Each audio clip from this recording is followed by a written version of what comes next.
আপনি কি মিস্টার রয় চৌধুরীর বন্ধু? কে মিস্টার রয় চৌধুরী? ও আপনি কি ওই রয় চৌধুরী গ্রুপ অফ ইন্ডাস্ট্রিজ এর মালিকের কথা বলছেন? হ্যাঁ। না না, আমি ওনাকে চিনি না। আমি কেন, আমার মনে হয় কেউই ওনাকে চেনে না। বড় বড় মানুষেরাই ওনা দেখা পান না। আমিও কোনোদিন ওনাকে দেখিনি। সাডেনলি আপনি এই প্রশ্নটা করলেন কেন? অ্যাকচুয়ালি ম্যাম, আপনার হাতের এই ফোনটা আসলে এটা ফোনের স্পেশাল এডিশন। এই কাটিং, এই ডিজাইন, এই লোগো, এটা জাল করা ইজ নেক্সট টু ইম্পসিবল। আর গোটা ভারতে বিক্রি হওয়া এই ফোনের সেকেন্ড পিস এটা, যেটা মিস্টার রয় চৌধুরী কিনেছিলেন। সেজন্য জিজ্ঞেস করছি ম্যাম, আপনি এই ফোনটা কোথা থেকে পেলেন? দেখি নীলে মিস্টার রয় চৌধুরী, নাকি নীল এই ফোনটা চুরি করেছে? বেকার নীলের কাছেই কোটি টাকার ফোন কোথা থেকে এলো? নীলের সত্যিটা তাহলে কি? আর ও যদি সত্যি বড় লোক হয়ে থাকে, তবে ও নিজের শ্বশুর বাড়িতে খরচামাই হয়েই বা থাকে কেন? আদ্রিতা এসব কথাই মনে মনে ভাবছিল। তবে আদ্রিতার বিশ্বাস ছিল যে কোনো না কোনো মতলব করেই নীল এই ফোনটা আদ্রিতার জন্য নিয়ে এসেছিল। उसको सीने से लगा कर रो पड़े हम वफा करके भी तन्हा रह गए। নীল, নীল কোথায় গেল? নীল, নীলকে ডাকছে কেন তো? ওইদিকে বাড়িতে আদ্রিতা আর চিত্রা আশ্চর্য হয়ে গেল যে নীল হঠাৎ কোথায় উধাও হয়ে গেল। মা তোমাকে কিছু বলে গেছে নীল? হ্যাঁ, কোথায় গেছো? না, আমি ওর কোনো খোঁজ খবর রাখি না। আমার একটা কথা মনে হচ্ছে, ওকে না এবার একটু শীতে করতে হবে। কাজে যদি আসতো ছেলেটা, যখনই কোনো কাজের কথা বলি ভ্যানিশ হয়েছে। আমি ওকে বলেছিলাম R&B গোল্ডেন ডায়মন্ড থেকে আমার সেটটা নিয়ে আসতে, আনেনি। আজকেও ভালো করে অফিসে নিয়ে যাবো, ভ্যানিশ হয়ে গেল। কোথায় গেল কে জানে? আমার ভাবতেই জুটেছে এরকম একটা ছেলে। তুমি কেন বিয়ে দিয়েছিলে আমাকে? এটা আবার কি বলছিস? আমার কি দোষ? দেখ, এই অসভ্য ছেলেটার সাথে বিয়ে দিতে চাইনি। যা করেছে তোর বাবা করেছে, এটা আমার কোনো দোষ। তখনই হঠাৎ নীল সেখানে এসে উপস্থিত হলো, কিন্তু ও দুজনকে উপেক্ষা করে ভিতরে চলে যাওয়াই শ্রেয় মনে করল।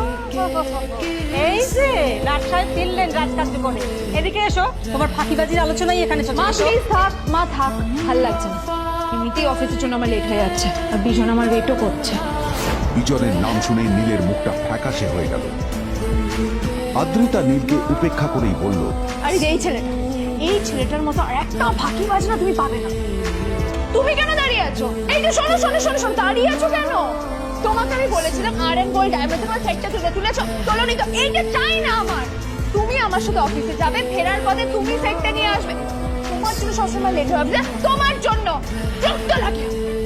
কিছুক্ষণের মধ্যেই তারা আদ্রিতার অফিসে পৌঁছে গেল। আদ্রিতা গাড়ি থেকে নামতে নামতে দেখলো যে তার কাছে অনেকগুলো ফাইল আছে। নীলের দিকে তাকিয়ে ওকেই ফাইলগুলো নিয়ে ভেতরে আসতে বলল। চলো, হাঁ করে দাঁড়িয়ে আছো কেন? ফাইলগুলো নিয়ে ভেতরে এসো।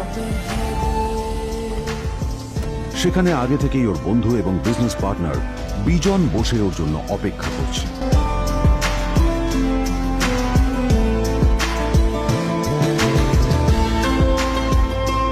এর কিছু লোকের জন্য না আমার সবসময় লেট হয়ে যায়। আদ্রিতার কথা শোনার পর বিজনের 1 ঘন্টা অপেক্ষা করার অভিযোগ এক মুহূর্তের মধ্যে মিলিয়ে গিয়েছিল। কি হলো? হাসছো কেন? লটারি পেলে নাকি? লটারি?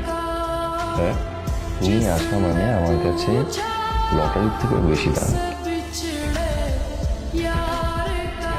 তবে তার থেকে কিঞ্চিত কম দামি একটা গিফট আমি তোমার জন্য এনেছি।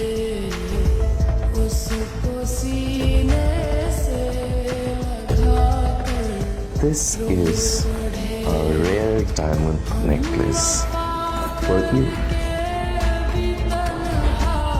এই শহরে এটা খুঁজে পাওয়া খুব বিরল। Just like you. Like it? Thank you, thank you for the gift. আসি তাহলে এখন।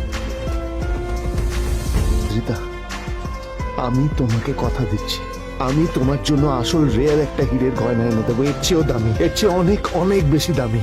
তার জন্য আমাকে যাই করতে হোক না কেন, আমি তোমাকে একদিন ঠিক এনে দেবো, ঠিক এনে দেবো তোমাকে।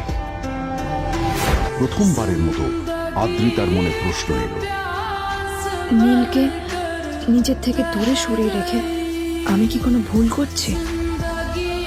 না না, এটা আমি কিভাবে আনাই আমার ভুল হয়েছে, সবচেয়ে বড় ভুল হয়েছে। এবার চুপচাপ এখান থেকে বেরিয়ে যাও।